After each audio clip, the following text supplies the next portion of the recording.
Okay, I think we'll kick off. Thanks very much for joining, everybody. We're grateful to have you here with us today. We've got a packed agenda, so we'll get moving.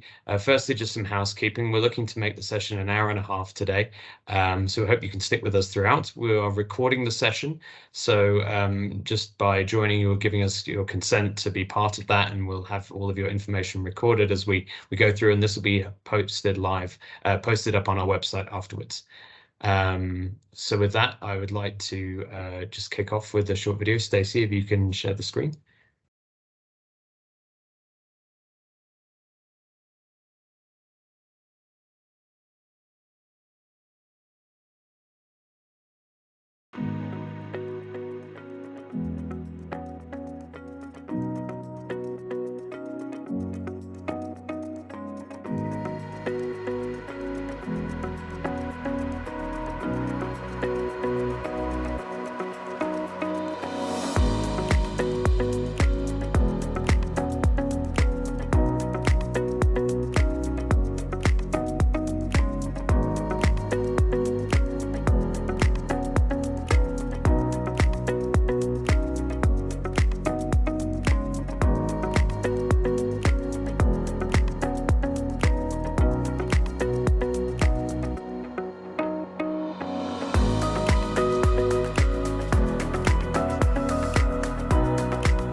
What we've seen so clearly is that the need for energy, the need for the internet is so apparent.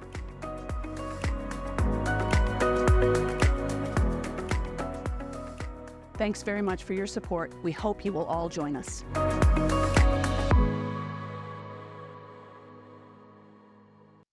Great, and now I'd like to hand over to Mr. Hovig Etchemesian, who is UNHCR's Head of Innovation Service and oversees the Connectivity for Refugees initiative. Over to you, Hovig, to talk us through the agenda and more. Thank you, John, and hi, everyone. On behalf of ITU, the Government of Luxembourg, GSMA, and UNHCR, I want to thank you for taking the time to join us today to talk about a very important issue, which is connectivity for refugees. As you can see on the screens of your phones and your laptops and your TVs, we are not short of crises. Unfortunately, my own personal experience and everyone else's, I think, on this call, we are seeing an ever increased violence, unfortunately, and forced displacement. We have reached alarming rates of now 110 million forcibly displaced people, and unfortunately, that number is growing. So our challenges as humanitarian actors have never been greater. They're growing in scale. They are more complex, and in addition to all of this, the digital space adds another layer of complexity to our work.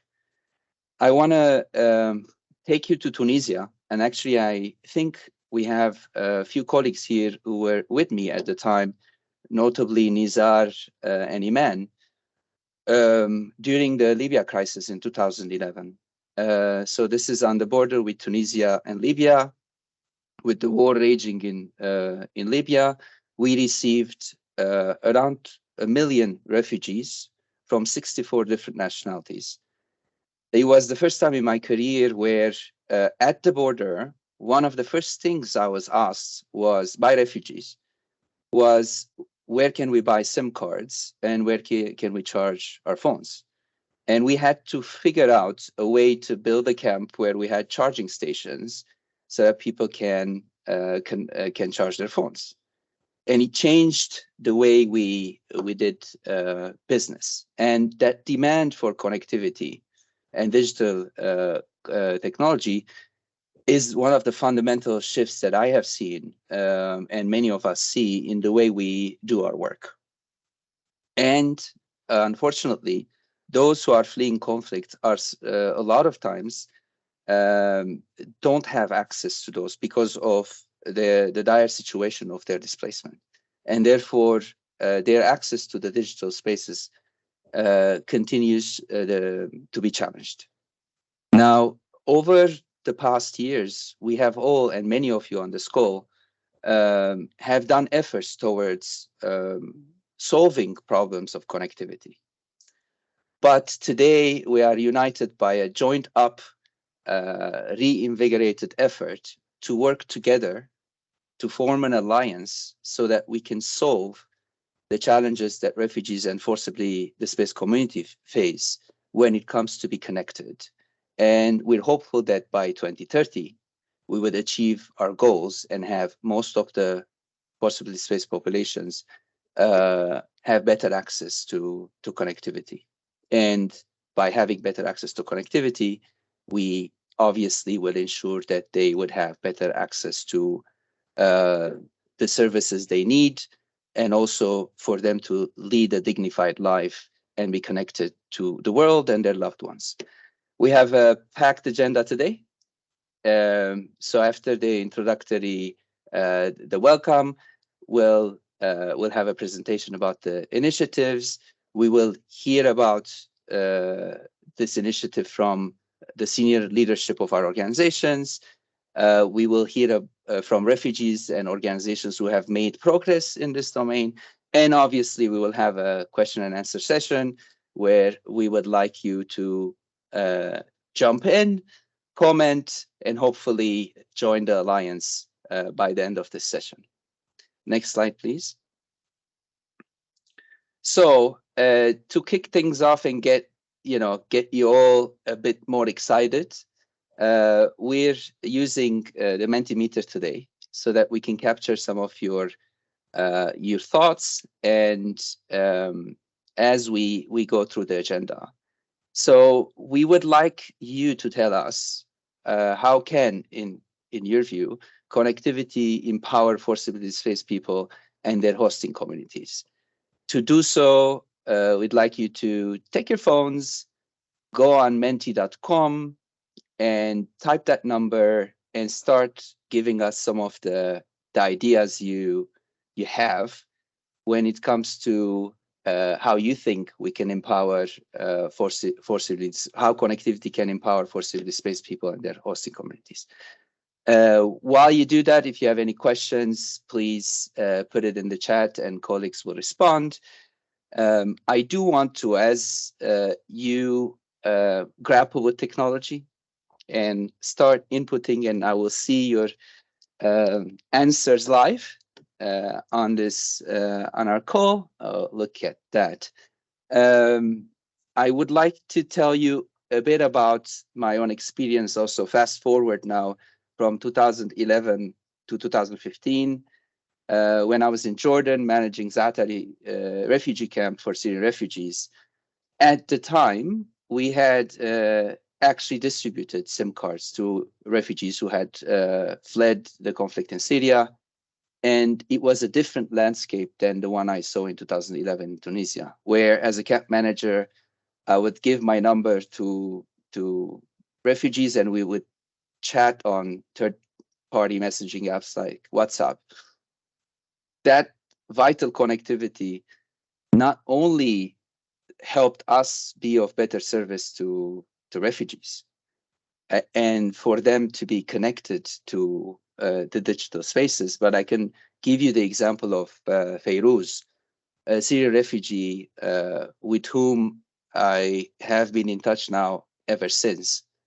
And Fayrouz, not only did she share with me some of her day-to-day struggles with her family, especially that her family was separated.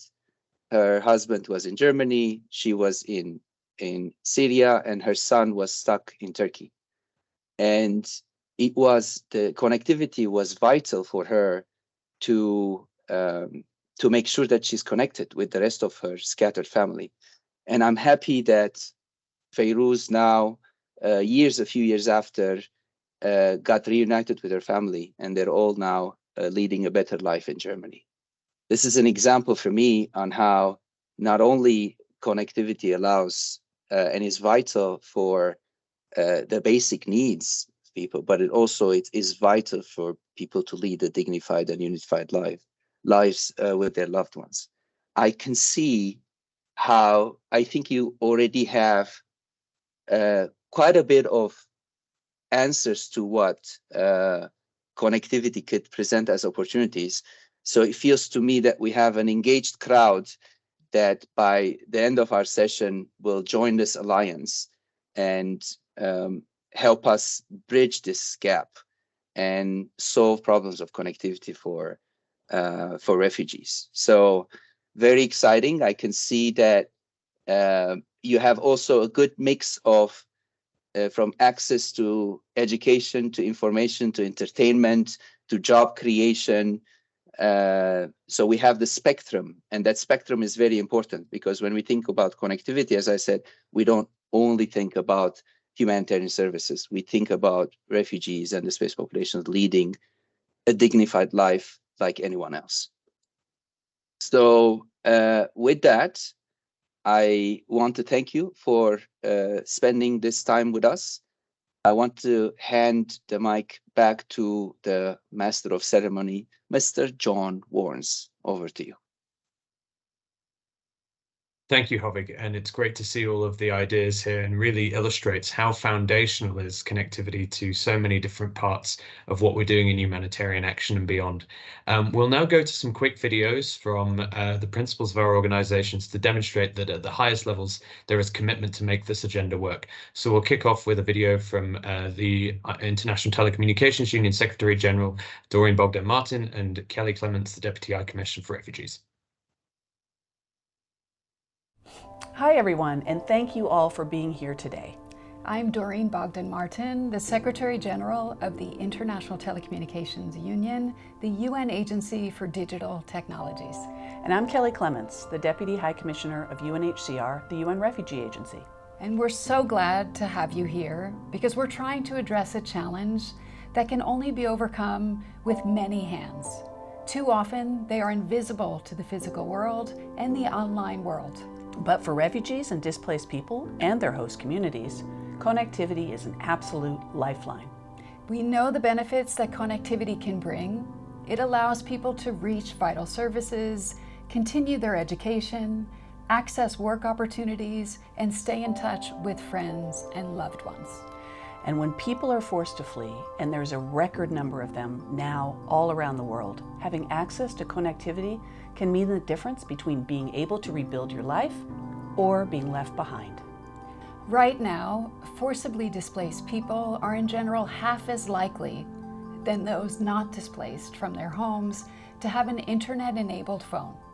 This is an urgent problem. It's an existential one for many of our most vulnerable communities. We also know that we have the capacity to connect these communities. What's lacking is concerted action to bring the finances and the expertise together now.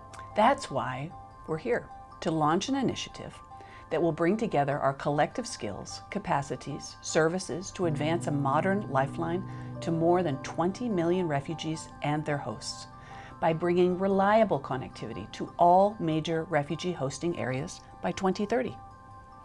On our recent visit to the remote Melkaditab refugee camp in Ethiopia, Kelly and I saw firsthand the difference that connectivity is making in the lives of these communities. Having visited different locations around the world hosting refugees, I can tell you that you need only speak to the members of the communities who are displaced and disconnected to understand how important this work is. Under the banner of the Global Refugee Forum Pledge on Connectivity for Refugees, we welcome all of you, whether you're from a business, government, academic institution, or nonprofit organization, to be part of this transformational agenda. Together with GSMA, the Government of Luxembourg, and other valued partners, as well as those who have pledged for connectivity under the Partner to Connect digital coalition led by ITU, we're making progress. We're testing new innovative connectivity solutions, promoting policy and regulatory environments, and mapping connectivity in different refugee hosting areas. All this in close collaboration with hosting governments and the private sector. But there's still so much more to do. Whatever your expertise, you can be a crucial part of the solution. Today, you'll hear from some of those closest to the challenge about the ongoing, short-sighted, and detrimental exclusion of refugees, and what solutions offer not only learning opportunities, but also inspiration to inform your own pledge design. We need all hands on deck and count on you to make connectivity for all refugees, displaced people, and their host communities a reality. And now, very briefly, we'll move to the next video, which is a message of support from Minister Frans Fayo, who has two roles: the Minister for Development Cooperation and the Economy and Humanitarian Affairs, as well as Minister of the Economy. Hello, everyone. Thank you for your interest in the Connectivity for Refugees initiative and for participating in today's online event. My name is Frans Fayo, and I am Luxembourg's Minister for Development Cooperation and Humanitarian Affairs. Without connectivity, today's event would simply not be possible. Connectivity brought us together from various corners of the globe and different time zones today, allowing us to have these rich and insightful discussions. Connectivity has become essential to run our daily businesses and smoothen the interactions of our social life. And more than ever, it has become a vital necessity for people affected by humanitarian crisis. Therefore, Luxembourg has decided to team up with UNHCR, ITU, and GSMA for this multi-stakeholder initiative. Together, we share the conviction that access to information and communication should not be a privilege anymore. Forcibly displaced people should also have a right to be members of our increasingly digital society. Access to the internet and technology has become an essential lifeline for displaced people. It allows them to stay in touch with their relatives and loved ones and search for life-saving information. It also provides services and access to education and economic opportunities, thus enabling them to rebuild their lives and become more self-reliant in the long run. Digital technologies are therefore powerful tools to empower affected populations and allow them to take ownership while shaping their own future. As a result, they can play a key role in fostering dynamic and more inclusive societies. Connectivity also plays a crucial role in preventing and responding to humanitarian crises, promoting a more participatory and inclusive approach to humanitarian relief efforts. However, it is important to recognize that connectivity is not accessible to everyone. Many people affected by humanitarian crises, especially the most vulnerable, are facing multiple barriers in accessing information and communication technologies. Luxembourg's commitment to supporting connectivity is not new. It started in 2012 with the development of the emergency.lu rapid deployment mobile satellite telecommunications platform. This system restores connectivity in crisis-affected areas and has become one of the flagship projects of Luxembourg's development cooperation. This commitment was formalized for the first time in 2019 during the first Global Refugee Forum, where Luxembourg pledged political and financial support for connectivity activities targeting refugees and internally displaced persons. A commitment that has led to a successful partnership with UNHCR's Innovation Service.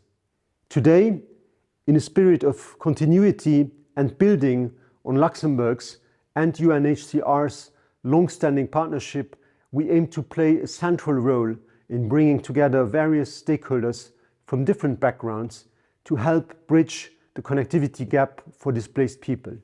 By pooling the resources, expertise, and influence of governments, host countries, civil society organizations, and the private sector, we can offer long-term solutions and make a lasting difference.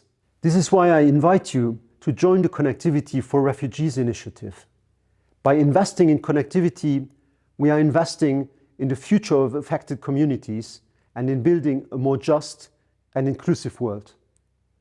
Let us join hands and work together to ensure that no one is left behind in this digital era. Thank you for listening. and I'll present a message from John Giusti, who's the president of the GSMA Mobile for Development Foundation. Thank you for the opportunity to share this platform with the ITU, UNHCR, and the Government of Luxembourg. My name is John Giusti, and I serve as president of the GSMA's Mobile for Development Foundation, where we strive to leverage mobile technology to reduce inequalities in our world. Today, mobile networks connect billions of people around the planet, but refugees and displaced people are all too often left behind. Connectivity is particularly vital for displaced communities to stay connected with family, to access life-saving information and services, and to provide education and employment opportunity. This is why improving connectivity and access to digital technology for refugees has been a priority of the GSMA's humanitarian mission. Our Mobile for Humanitarian Innovation program, funded by the UK Foreign, Commonwealth and Development Office, aims to accelerate the delivery and impact of safe, efficient, and dignified digital humanitarian assistance. Through the work of our humanitarian team, we have directly reached over 11 million people affected by humanitarian crisis, many of them forcibly displaced. At the GSMA, we approach our humanitarian work in 4 interrelated ways. Our Innovation Fund invests in innovators developing solutions, such as a chatbot for Syrian refugees in Lebanon, and energy solutions for displaced populations in the DRC. Our partnerships between the mobile industry and humanitarian agencies support displaced people through, for example, bringing financial inclusion to displaced people in countries such as Burundi and Rwanda. Our research and insights show what works, and importantly, what doesn't work, in the ways that displaced communities interact with mobile technology. This is developed through user-centered research done in collaboration with UNHCR in places such as South Sudan, Lebanon, and Papua New Guinea. And finally, our advocacy aims to overcome barriers to access by encouraging enabling policies. For example, in areas of SIM registration and KYC requirements for refugees, we work closely with UNHCR, government, and industry to allow the use of refugee identity cards for SIM registration, as is the case in Uganda. The Connectivity for Refugees initiative provides a unique opportunity to scale this work to achieve greater impact for refugees. We will achieve this by mobilizing a coordinated and innovative response across industry and across the humanitarian sector, documenting what works and building sustainable solutions to connectivity challenges. At the GSMA, we are uniquely positioned to be a bridge between the mobile industry, critical to building connectivity, and the humanitarian community, complementing the roles of our UN and government partners in this initiative. We are in this for the long term, and the GSMA stands committed to bringing meaningful connectivity to underserved populations. We look forward to continuing this important discussion at the Global Refugee Forum in December, and we will profile this initiative with the private sector at our global series of industry events, including Mobile World Congress Barcelona in February of next year. We invite others from both the private and public sectors, as well as civil society, to join us in this initiative, as it is only through partnership that we can address one of today's greatest and growing challenges. So thanks for sticking with us and going through those minor technical difficulties. We're just going to take a few words to now explain a bit more now that we've seen the high-level messages from our the principles of our organizations about what this pledge really means. So as you've seen, the ambition is clear. We're looking to connect or advance the connectivity for more than 20 million forcibly displaced people in their host communities by 2030. We firmly believe that this is possible, even though it's a challenge. But together, as a multi-stakeholder effort, we can make big strides forward and develop market-oriented connectivity models that are sustainable over time. This won't happen overnight, given, though, the scale of the challenges. We've seen different types of challenges being paramount for different types of community members. They are spanning social, economic, cultural, infrastructural, and legal barriers. For instance, power emergence is a high challenge in many contexts, and users are often paying proportionally significant sums for just charging the device, something many of us do not think about in our day-to-day lives. Needless to say, in most of the rural and remote areas, the connectivity itself is often hard to come by, with many community members walking significant distances, even multiple hours, to reach cellular signal. Affordability of devices and connectivity are major challenges with high upfront costs, hampering so many opportunities that a device would bring, and ongoing costs mean that every megabyte counts for a refugee community member. Skills are still a challenge, and while there are a number of efforts to advance and link education with an online work, most ground level skills are still prerequisites that for many can influence individuals' decision to adopt devices and invest in connectivity in their own lives. And lastly, legal barriers can be a hard stop for many refugees, with many using risky workarounds to get online when policies don't provide those legal pathways. These are all also unique to country contexts, which we've heard from Hovig's stories are very different and are unique to the different contexts that they're in. And the refugee or forcibly displaced population host community is not homogenous. There are great differences from age, gender, and diversity. All of these elements matter and intersectional approaches are needed. We know from research undertaken by the GSMA, for instance, that in some contexts, women are approximately 9 times less likely than men to use mobile internet. And these challenges mean that big digital gender divides, digital disability divides exist that require our attention. So what can we do about it? The approach that we're taking looks at both individual level connectivity, and where individuals have their own devices, sometimes shared with family, or perhaps even more widely with community members and friends, and communal level connectivity, like you might find in a cyber cafe, a library, or a connected community center, supported often through humanitarian financing, but potentially government's own sources of funding. There's a space in this for both models, with the former being, as noted, more market-oriented than the latter. One major change is to see how this can be regularized as a part of humanitarian action, building off interventions and recent refugee responses. This will be coordinated with other forms of action, for instance, UNHCR's own efforts with the refugee emergency telecom sector that looks to connect staff and partners, other coordination structures, major initiatives such as GIGA that looks to connect schools around the world, and aligned with the work of the emergency telecommunications cluster in non-refugee situations. The idea is to facilitate connectivity through the life cycle of response with aligned approaches that lead to longer-term change. As noted, the complexity is high, and as such, we don't intend to rush blindly into solutions. We want to learn from existing good practice, critically community needs, and then build on what is working and develop connectivity solutions with a wide range of stakeholders, many of whom are on the call today. Again, context is everything. While global in nature, we are on the road to building country-level planning where demand is high and are currently consulting on priority countries. We will be sensitive to age, gender, and diversity, including disability considerations, to ensure that any plans we're putting forward are inclusive of everyone. From here, once models are developed, we will scale what works and look for pathways to sustainability. Right now, as well as the country prioritization exercise, business intelligence is the name of the game, and we're bringing together a lot of existing information, networks, stakeholders, refugee and community feedback, and existing activities so that we can take stock of this situation before we develop concrete plans. What does this mean in the context of the Global Refugee Forum and the pledging framework? Well, here we are here to look at how we can all contribute to this agenda, and we wanted to give some examples to maybe inspire you as how this can be taken forward.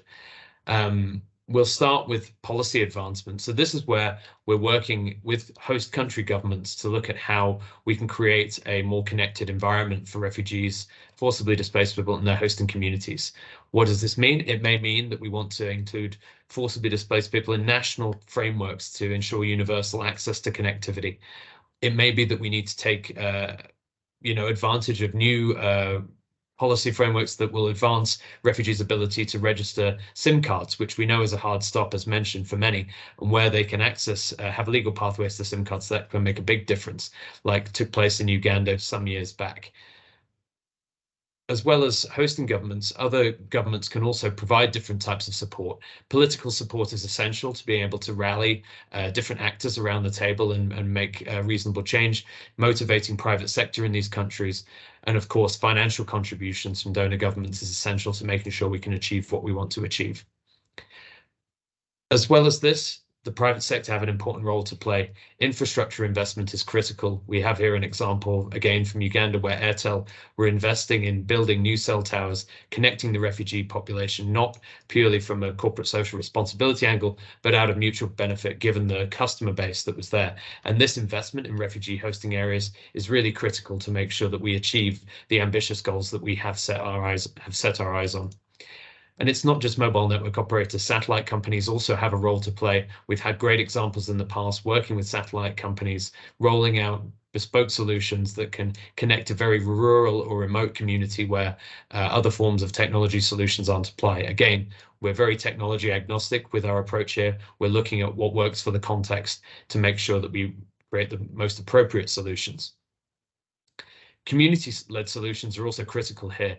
Communities are not passive bystanders to connectivity, but have an active role in delivering that solution. And there's where we face challenges, they can play a role in building this out. And we'll hear from someone later today to talk more on this. But we believe that by bringing communities, smaller community-based organizations and NGOs into this environment, we can create that framework for change.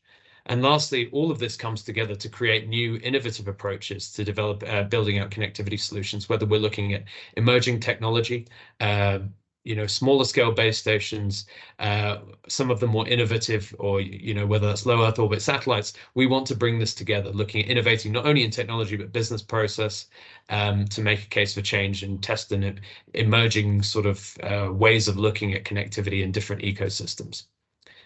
So with that, I will stop my presentation. We can save questions to the end, but now I'd like to hand over to Mr. Peter Batali of the Community Technology Empowerment Network to speak a bit about what connectivity has meant for him as a community member and a solutions provider in the context of Uganda. Peter, over to you. Yes, thank you, John. Thank you for this opportunity. My name is Peter Batali, the Executive Director for C10. I am a refugee from South Sudan, and we have been settled here since 2016. Connectivity is something I am very, very passionate and attached to, because since living education in Uganda and also in the UK, we developed C10. The idea of C10 is that we attract tech professionals to come together to bring up solutions. Can you all hear me? Loud and clear, Peter. Yes, the idea of C10 is that we come together as tech professionals to bring solutions that can then lead to development of our communities. So we started this in Rhino Camp refugee settlement, where we, since the onset of the emergency, established a refugee information center from scratch by use of a mobile phone and a power bank that we used for charging the mobile phone. And with that, we were able to access connectivity with a registered SIM card, and we were able to credit some airtime, and we were able to communicate and share information. Since then, the Refugee Information Center has metamorphosed into what we call our blueprint, multi-purpose community technology center. And through this center, we have been able to implement several initiatives because why? We take leverage of the solar connectivity, and we also take leverage of the mobile network that Airtel provided us. And not only that, Avanti Communications from UK was able to donate satellite equipment and also solar energy that we were able to tap into and connect the community in Bidibidi and also in Rhino Camp refugee settlement. So with that, I want to say that connectivity is really, really very, very important, because it not only enables sharing of information and communication, but it also enables access to quality education. The clean energy enables the community to come and charge their devices, and they're able to use them for several purposes. Communication is one of them. But also, because of the energy, we are able to acquire satellite television service. Here we call it DSTV, and we're able to provide not only access to digital television news and entertainment, but also we are providing edutainment services for the children and youths. And in that, we enable trauma healing. Those who are able to get entertained, they go home with the light spirits and with the hopes. We were able to connect or link families, both in Rhino Camp, Bidi, with their relatives in the diaspora. So we have several advantages that I could go on and on, including research, including ability to acquire or receive remittances from abroad that helped this community to thrive. And of course, with our partnership with UNHCR, we have been able to effectively and smoothly run the project of community mobilization, community sensitization, and enabling, enhancing peaceful coexistence for the last 6 to 7 years. So to us, connectivity is truly, we actually relate connectivity to medicine. The fact that you have eaten food, the next thing is you will need connectivity to be able to share information with your loved ones or with the friends. In this meeting, I would like to say that this is really a clarion call to not only UNHCR, but all development partners, all corporations, all foundations that are out there, charities and philanthropists, to mainstream connectivity in all refugee operations, because to us, it has really given us a positive impact. And to date, we are enjoying the benefit, the full benefit of connectivity through the blueprint model that we dubbed the Multipurpose Community Technology Center in Uganda. Over to you, John.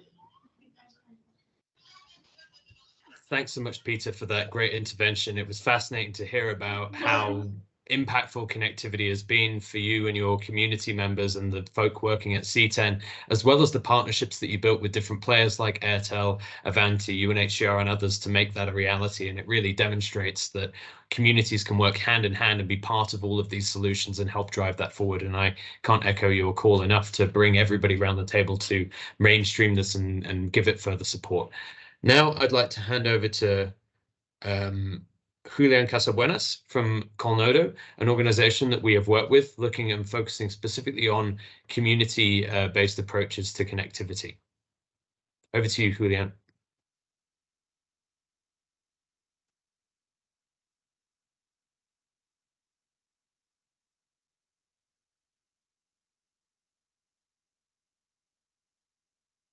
We can't hear you, Julian, if you're saying something.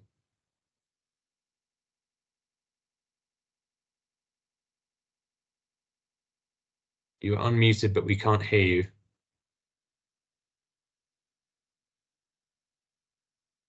Perhaps we'll give you a moment to see whether you can get your system working and maybe move to the next speaker, unless... Okay, we'll move forward to Michael from Airtel Africa, who's Environment and Social Lead, Michael Koch. Michael, are you with us? Audio working? Yeah, thank you, John. I don't know whether you're hearing me clearly. Yeah, thank you so much, and greetings, everyone. So my name is Michael. I lead the Environment and Social Pillar for Airtel Africa. And I think this is really an important topic and an initiative to discuss. You know, with the adoption of the 2030 Agenda on Sustainable Development Goals, I think one of the key pledges by the UN member states was actually to leave no one behind, and in the process actually endeavor to reach those that are the farthest in terms of the pyramid.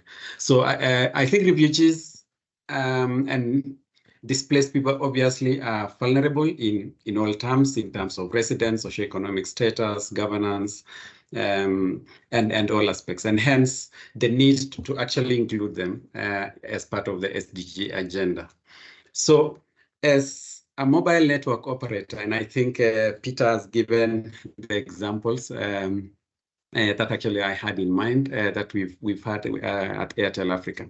I think there are three critical roles that I look at here. One, and I think it has been also mentioned by the previous speakers, I think in terms of communication, the use of voice services, I think enables everyone to maintain contact with their families, friends, and also receive crucial support and guidance in terms of financial, emotional support, and also reduce the anxiety, especially for displaced persons. I think the other role is around provision of digital inclusion services, which is actually a fundamental human right, I think, and is an essential tool, as it has been mentioned, to access education, healthcare, social connections, income, and skills development.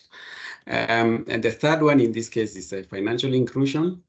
I think in the refugee camps, in most cases, and I think Peter has mentioned, they lack the basic services and items, and having them financially included actually with services like transfer of cash to the recipients, especially the elderly people or people with disabilities, pregnant mothers, or mothers with breastfeeding responsibilities, makes it more convenient, and more importantly, I think, gives dignity to the recipients because they have the liberty on how to spend the money. But one of the key things that comes with, of course, connectivity is actually the other related infrastructure. So power, especially solar or the national grid, where it exists, will sort of enable the infrastructure to work, and so it's critical. I think the examples that have been given in terms of partnerships, which I think is key in this case, and I think this session really also speaks to partnerships. The examples that have been given in Kenya, in Uganda, with the Danish Church Aid, Mercy Corps, and International Rescue Committee on cash transfers, clearly shows a program that is fast, safe, transparent, cost effective, and as I said, brings dignity to the beneficiaries. However, there are some challenges for MNOs in this case, and I think one of them that we are facing in the markets where we operate is around security situations, especially in accessing some of the sites or even rolling out the sites. So some of the camps are actually located in remote sites that probably the population is low and security situations is not as good, and so the infrastructure is also a challenge, and so rolling out is a big issue. I think we also face problems around attacks on the infrastructure by criminals, especially in these areas. We've seen cases of fuel, being stolen, solar panels being stolen, and etc. I think the other challenge could be around the cost of devices. So getting the devices at a cost that the displaced persons can actually afford, I think is one of the key areas also that needs to be focused on, because most of the smartphones, for example, that we have could be above, the affordability capability of the population that we are dealing with. And I think finally, in terms of challenges, is also, I think, what has been mentioned before around proof of identification, documentation that is normally required for SIM card registration, especially in most of the countries that we operate. So there are issues around the know your customer and the due diligence that's normally done before SIM cards are allocated. However, I think, as mentioned, I think there are real opportunities here. And I think one that I have as an example is the use of what we call the Universal Service Fund.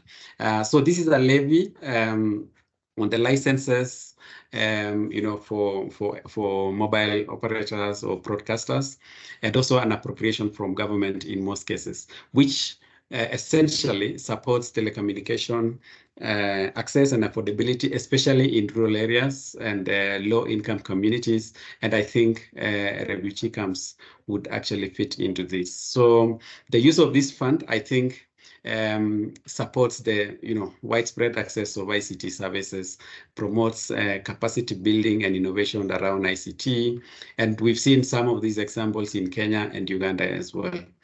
The other one I think is the policy around registration, which I think I've mentioned for SIM cards. And as John mentioned, I think there's a business case for telcos actually to invest, because we in these places we have the population that is required, and so it can actually make business sense to invest. Some of the examples that we've had as Airtel Africa operating in 14 countries, I think one is in Uganda that has been mentioned, around the West Nile region, Pidibidi and Palabek refugee centers.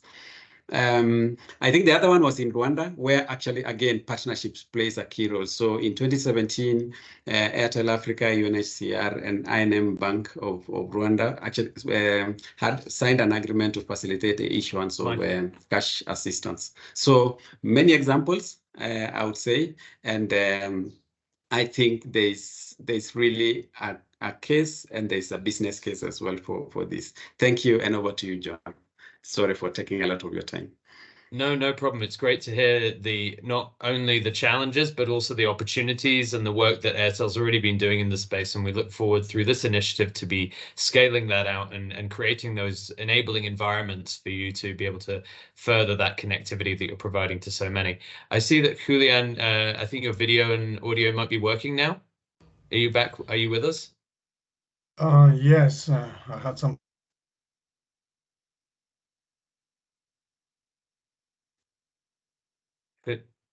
Julian, we've lost you again.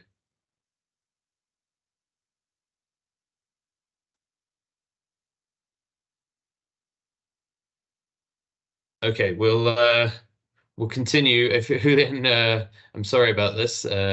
Maybe your audio, you can use a different device. We hope we can hear from you before the session's out.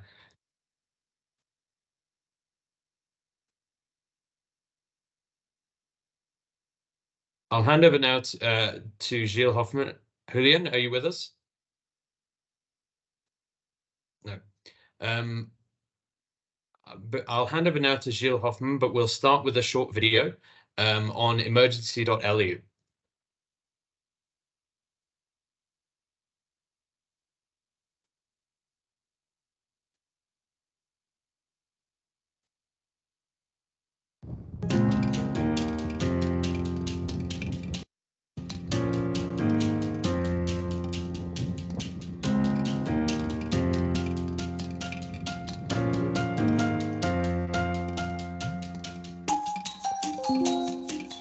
Siam Forage is a challenging camp. It's in the middle of the desert. There is no phone lines there.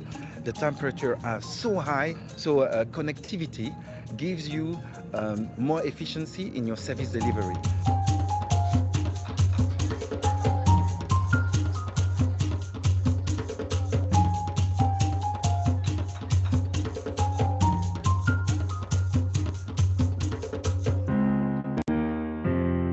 When we received the support of the refugee emergency telecom sector, it was a blessing because we could basically go to the next level. And for that, we are grateful for the Government of Luxembourg.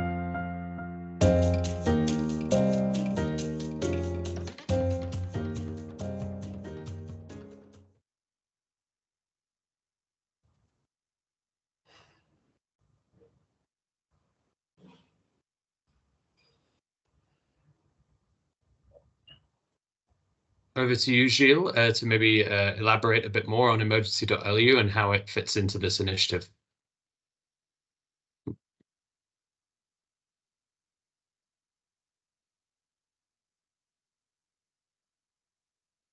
Okay, now it works. I had a bit of an issue because I couldn't unmute myself. Let me start the video. Okay, so hopefully that will work. Can you hear me?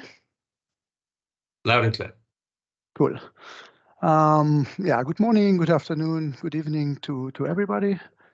My name is Gilles Hoffmann, and I work with the Luxembourgish Ministry of Foreign Affairs in the Directorate for Development Cooperation and Humanitarian Action, where I'm in charge of the Emergency.lu program. You just saw a video from 2018, actually, about what we as Emergency.lu have been traditionally doing since 2012, which is providing connectivity to humanitarian organizations. In DIFA, we provide still today services to UNHCR's partners in the context of RETS, the Refugee Emergency Telecommunications Sector, which is not to be confused with the Connectivity for Refugees initiative, of which we are talking about today.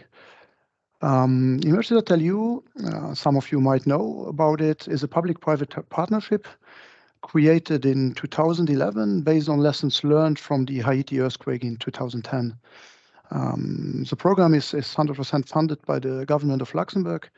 And as I mentioned, the initial aid was actually to provide connectivity and mainly satellite-based connectivity to humanitarian organizations.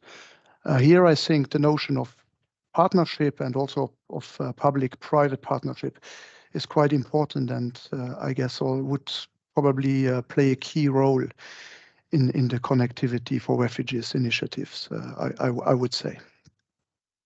Since 2012, where we had our first operation in South Sudan, we have been involved in many humanitarian operations.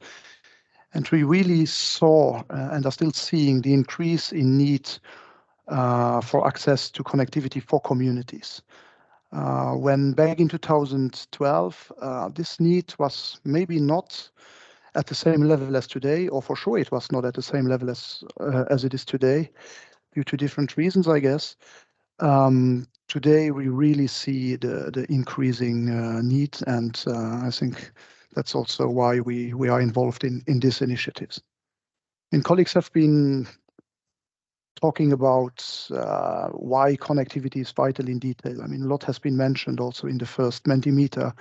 A lot of good stuff came up, but I think there is mainly three pillars. I mean, one is for sure the access to information, which could be general information, but also information about the situation where people are in, and also about humanitarian aid which is available to them in that context. Another pillar will for sure be the direct access to humanitarian services using connectivity. And here, I guess, cash-based programs can be mentioned, but there's for sure others as well. And then finally, I would say it's more about communicating. That has been mentioned as well, so I don't want to repeat everything, but I think access to social media, being in touch with loved ones, access to messaging services, voice services, is vital in such a humanitarian context and situation these communities are facing. On our side, talking about challenges, I think our main challenges in the context of providing service or connectivity service to communities is actually the scale, and with the scale, the lack of resources. It's really a different story to provide connectivity to thousands of affected compared maybe to 100 or potentially few hundreds of humanitarians. And here I think that's also where the link to the private sector clearly comes in. Initiatives like Emergency.lu or other actors active in supporting the humanitarian sector with connectivity will not be able to cope with the needs we face in the field without collaborating with the private sector. And I think, the contribution of the private sector, being it mobile operators, satellite operators, IT companies, integrators, is really important here. And I hope through these initiatives that can be we can build this partnership and be able to get things going in the end. I mean, on our side, we are committed and also looking forward to support the initiative.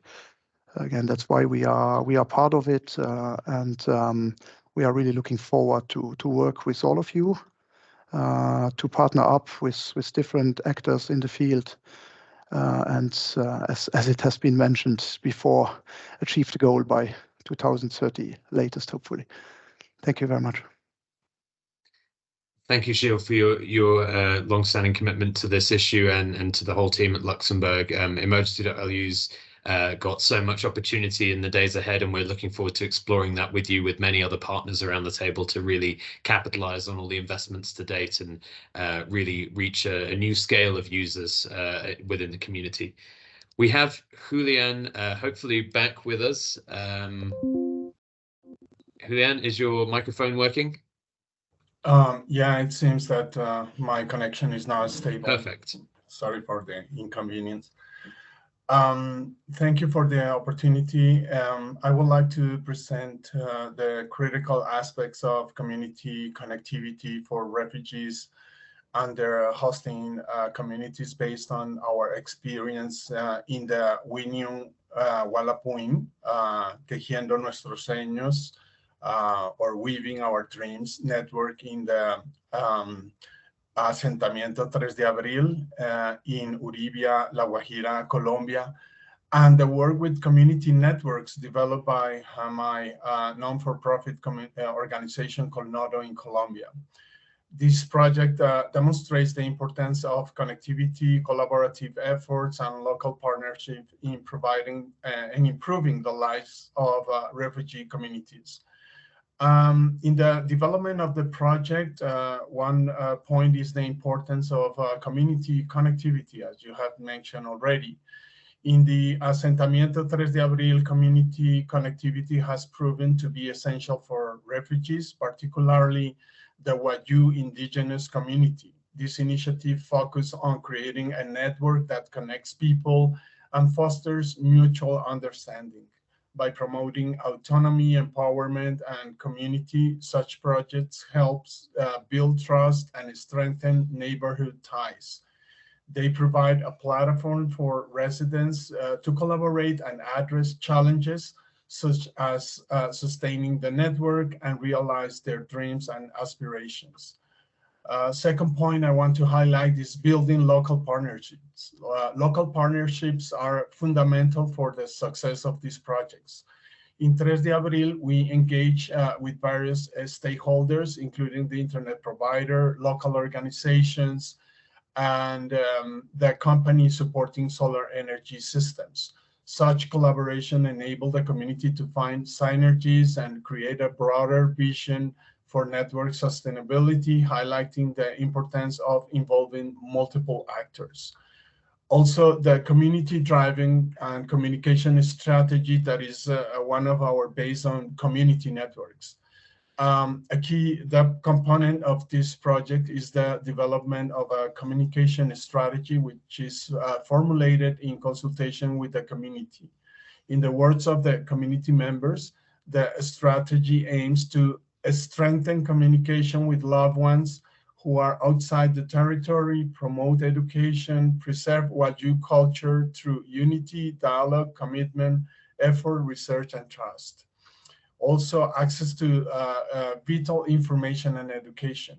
Internet access is crucial for refugees as it allows them to access vital information, educational opportunities, and even employment prospects online. It facilitates staying informed about their place of origin and, most importantly, maintaining communication with the loved ones who may be separated due to their displacement. The network enables longer and more uninterrupted communications, reducing the need of costly data packages. Another point is the preservation of cultural identity. The internet empowers communities to access and create content in their native language, in this case, Wayuu. This preservation of cultural identity is vital and allows for the storage of such content in the local server of the network.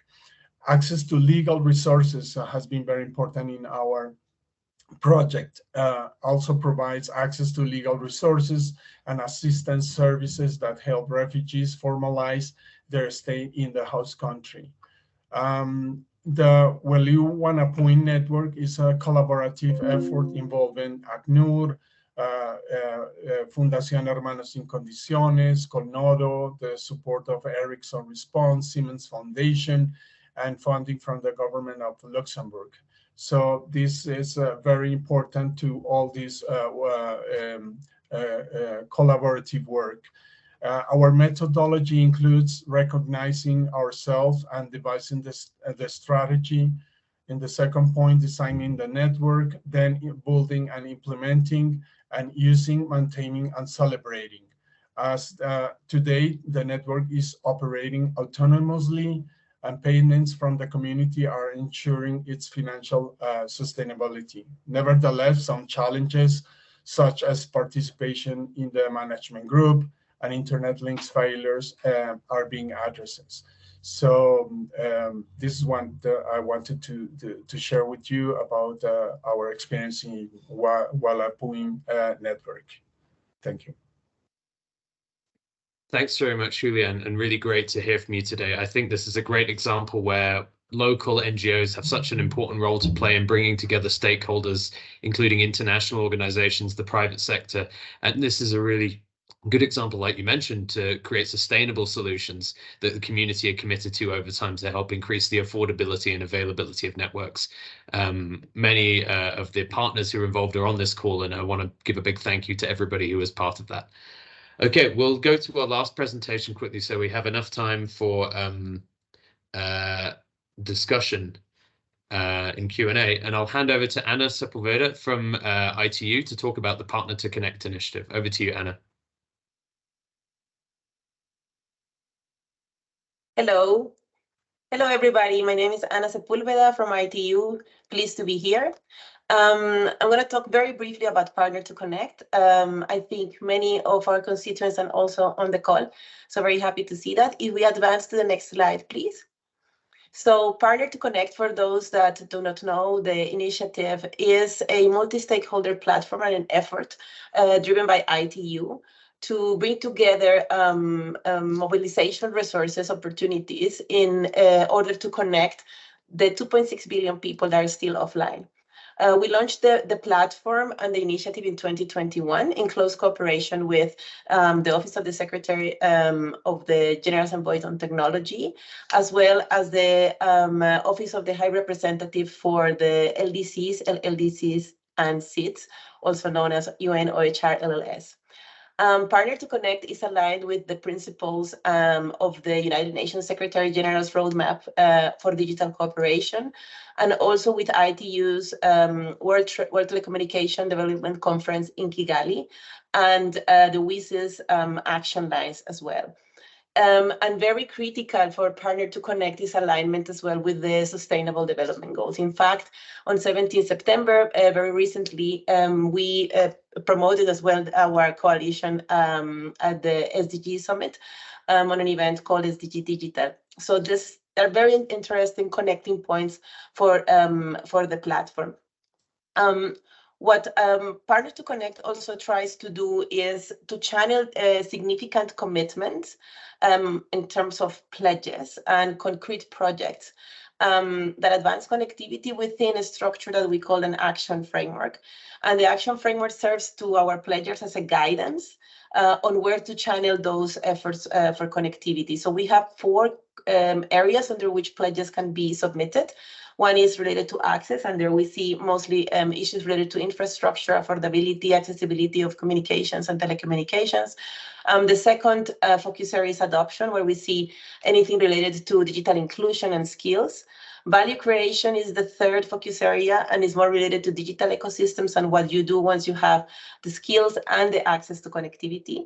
And last but not least, the fourth focus area under which people can do pledges in our platform is related to incentivizing investments or innovative ways of financing connectivity. If we go now to the next slide, I can briefly show you in this very short time period, maybe 2 years just right now in September, because we also launched, when we launched in 2021 was on occasion of the General Assembly in New York. So it's actually 2 years that we've been going on with Partner to Connect. We have gathered already over, we are right now, I think, 814 pledges, over 800 pledges already for connectivity that are worth almost $32 billion. Our members, or not members, our participants at the coalition are coming from 401 entities, from government, civil society, private sector, youth groups, academia. And in relation of the participation, 28% of those 401 entities are from the government, 23% are private sector. So you can see that it is a varied distribution of stakeholders, and we have, I think, 19 UN agencies also currently involved.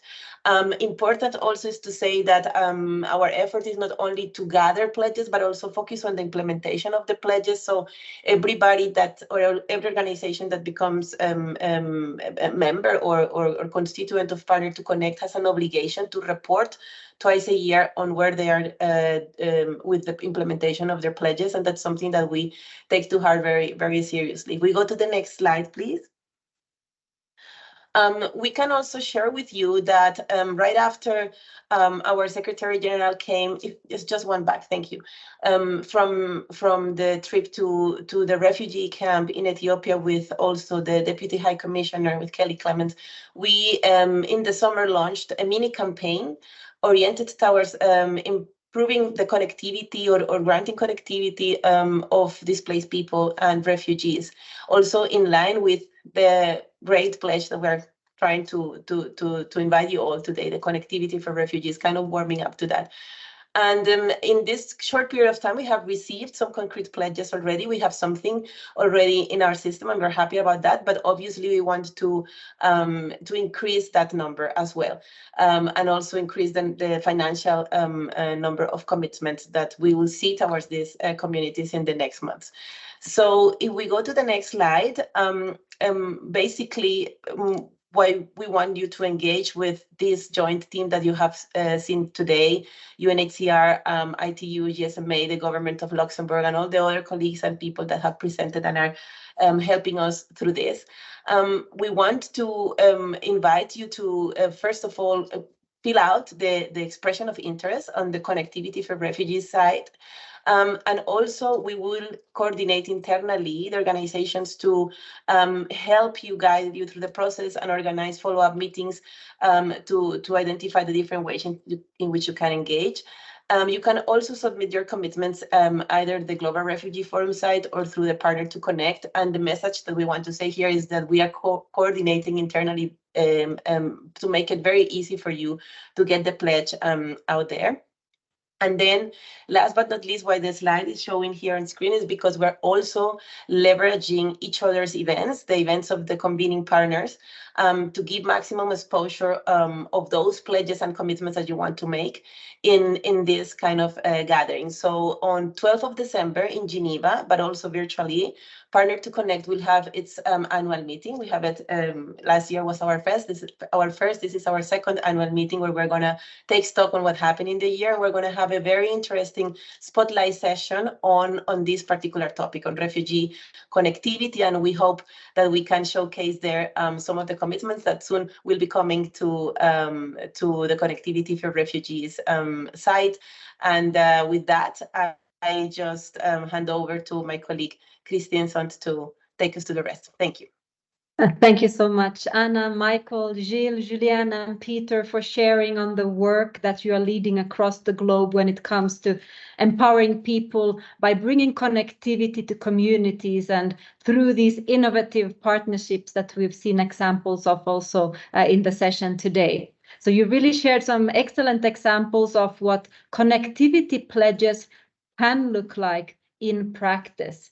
So now, dear participants, we would like to hear from you.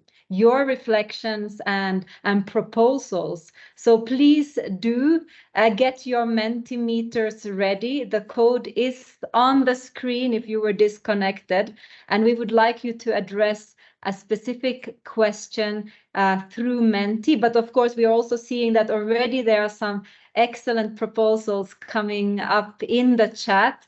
But for us to see some of them on the screen, we would like you just to log in to the Mentimeter, same code as at the beginning of the session, and share with us your thoughts on the following question.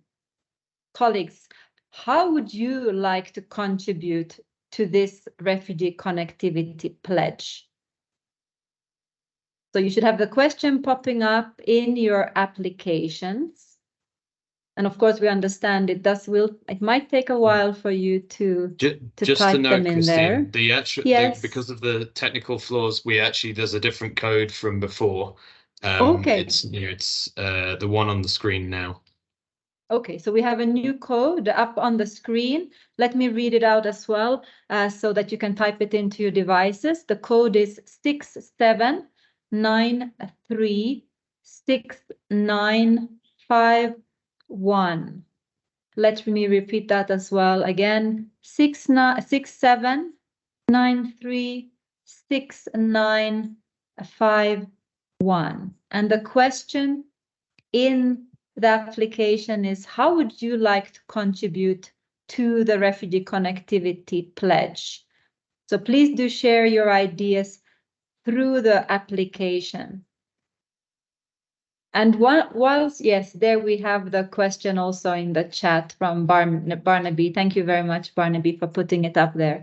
And we see Ihar also posted the code. So I think we are ready to go. So while you're thinking about the formulation of your proposal in the Menti chat, and we will be seeing those proposals popping up here on the screen as you submit them, let us at the same time open up the floor for your comments, questions, and interventions based on what we've been hearing in the discussions from team members and partners here today. And to do so in parallel with entering your proposal into the Menti chat, please just raise your hand or also formulate your question or comment for the chat in Teams.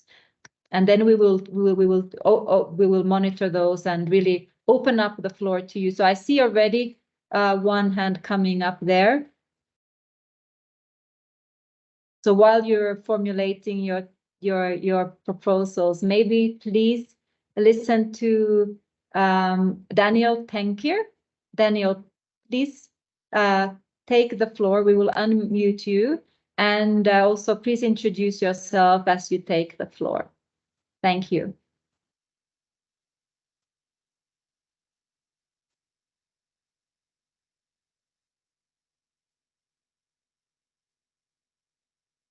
So we're seeing there, we're waiting for Daniel to get unmuted, but we are receiving a lot of proposals in the Menti application. That's really wonderful for us to see. May we please hear Daniel Tenkir, and he would like to take the floor. Thank you.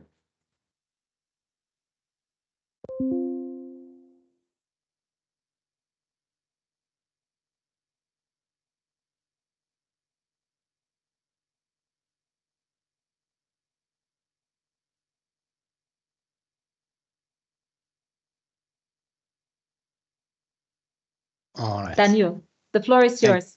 Thank you so much. This is Daniel from the Vermont Mission of Ethiopia. Thank you, moderator, and all the presenters that you have made, very good presentations. I just wanted to give some inputs regarding Ethiopia's commitment on this digital connectivity. Just for your information, Ethiopia hosts over 1 million refugees. The number is increasing in daily basis. As the time of speaking, we are receiving refugees from our neighboring countries. Today, at the national level, we have endorsed, our new place for 2023 GRF. So among those pledge areas. One is digital connectivity. Then I'm coming to your question, how would you like to contribute to the refugee connectivity pledge? In our place, we are coming up with a big pledge, which is digital connectivity and financial inclusion. So the purpose or the focus of this pledge is on improving digital connectivity in refugee hosting areas to promote financial inclusion, entrepreneurship, remote work, and digital skills. The goal is to provide digital financial services that enable refugees and host communities to securely save, borrow, insure, remit, and transact money, thereby fostering economic empowerment and resilience. The other one is on service, on provision of service, integration of e-government services for refugees. The purpose is linking the refugee digital request and complaint system with e-services provided by various government institutions. This integration aims to streamline service deliveries, reduce the time and costs associated with accessing services, enhance the protection and solutions available to refugees, and prevent fraud associated with paper-based documentations. As you've heard from the video message of the Secretary General of ITU and the Deputy High Commissioner of UNHCR about their experience during their visit in Malkadida refugee camps, Ethiopia is very committed to improve refugees' connectivity. We believe the time for making meaningful changes now. We call upon partners to join us in pledge matching to enhance refugee self-reliance and ease burden on hosting countries. We are looking forward to working with you in this endeavor. I thank you. Wonderful. Thank you very much, Daniel, for sharing that pledge on behalf of the government of Ethiopia. Residing myself, as I do also in Ethiopia, I can just imagine the impact for refugees and displaced people and the host communities of the implementation of such a pledge. So really grateful, and I hope there will be other governments who will also step up with similar impactful pledges as we work towards the Global Refugee Forum. Thank you so much, Daniel. Do we have other hands raised? Or someone would like to take the floor? Yes, please. John? Yeah, we have hand raised Marwan El-Masugi. We'll just try and unmute you.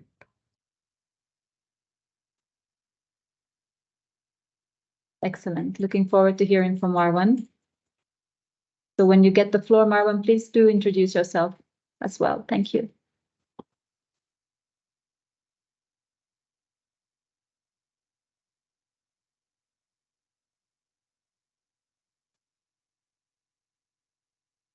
Thank you, colleagues. This is Marwa Al-Muzughi, the Communication with Communities Focal Point at UNHCR Libya Operation.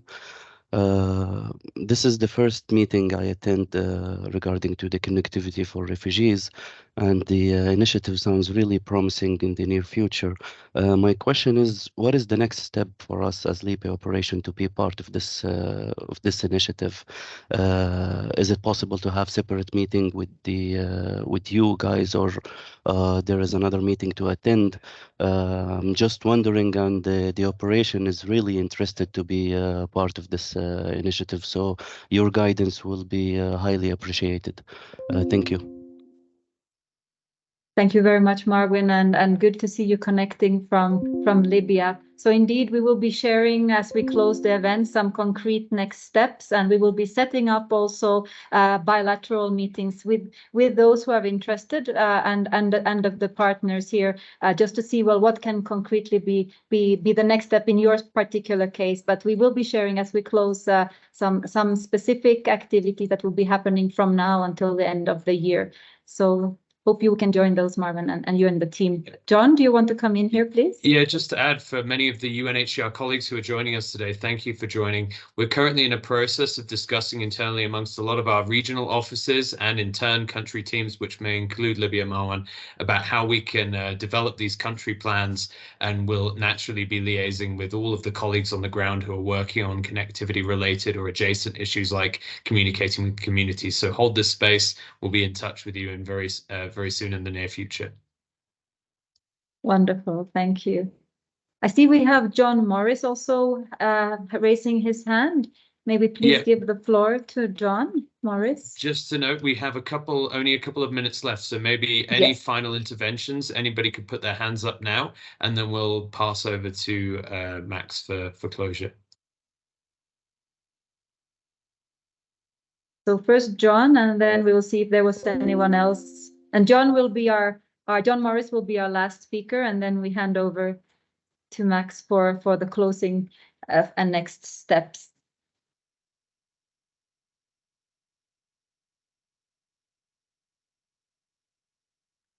John, you should have access now to your microphone.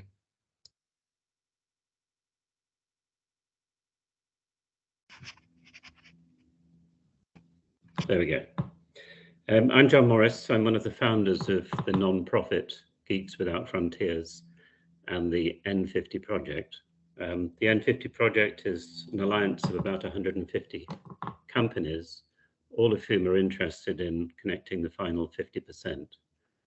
There are three areas of potential interest, which we'd like to talk about down the line with the organizers. One is obviously KYC, which we've discussed before. The second is remote digital skills, which is something we're already doing, leveraging the staff at the N50 partner companies. And the third is we have some ideas about crowdsourcing support for refugees, which we would like to develop with, particularly with GSMA. So thank you, and thank you very much for bringing this event. Thank you, John, for sharing those very specific areas that we could then follow up and collaborate on and see what we could do there together. So we see that there are still pledges coming into the Mentimeter, and we are reaching at really the end of the session. So let me hand over to Max Lameche, Deputy Director for Humanitarian Affairs with the Government of Luxembourg Foreign Ministry, who will really wrap us up for this session today and share the next steps. Over to you, Max. Thank you. Thank you, Christine. And can you hear me all right?